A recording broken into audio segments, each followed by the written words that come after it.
Now, I want to move on back to the election because all eyes are going to be on Anthony Albanese over the coming weeks, with speculation again mounting about when we're going to wind up going to the polls.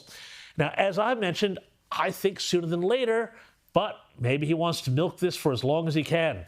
For more on this, I'm joined by Redbridge Group Director Kos Samaras. Kos, thank you so much for coming on Credlin this evening. Really appreciate it. We've seen Anthony Albanese and Jim Chalmers in Gympie today kicking off a tour of Queensland and WA and talking up the tagline, Building Australia's Future.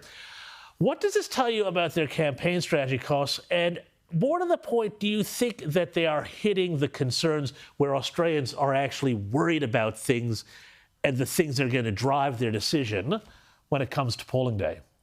You could see they've done their research. So building a better future for Australia, it's effectively what we see right across the country when we talk to voters in every state, and that is that there's a significant hunger out there within the electorate to see our political leaders actually embrace policy that is going to build the country and future-proof it against what a lot of voters think are some pretty serious headwinds.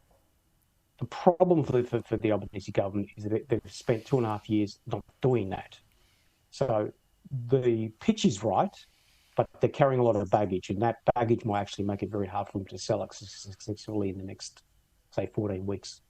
Yeah, I mean, John Howard always had the phrase, you can't fatten a pig on market day about these things. And, does that apply here? Did they waste a year with The Voice before getting on to the business of the Australian people? Are we seeing some of that factor in here? There's no doubt about that. I think that referendum, when we look back at the first term of this government, whether they are re-elected or not, that referendum has definitely inflicted some pretty severe political wounds to this government. It was run during a time where I would say that the inflationary crisis was at its peak in terms of wreaking its damage on our suburban and regional voters.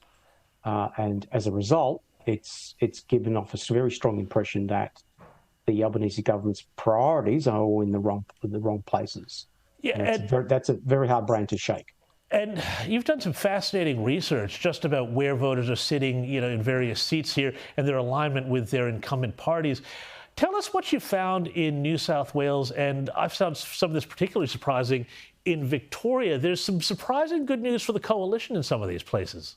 Yeah, look, I would say the ideological heartbeat of the country is centre-right. Yeah. So we asked voters, from 0 to 10, 0 being very left-wing, 10 being very right-wing, where do you sit in terms of your beliefs?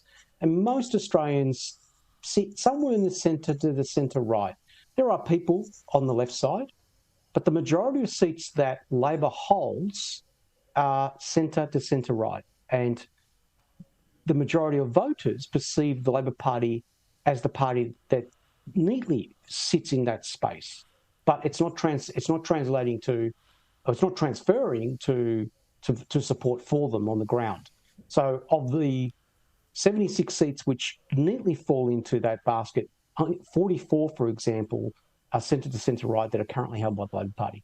So it's perhaps a warning for them that they probably need to really be careful about what they do on what we will define as socially progressive side of things going forward, because that's not where the country is.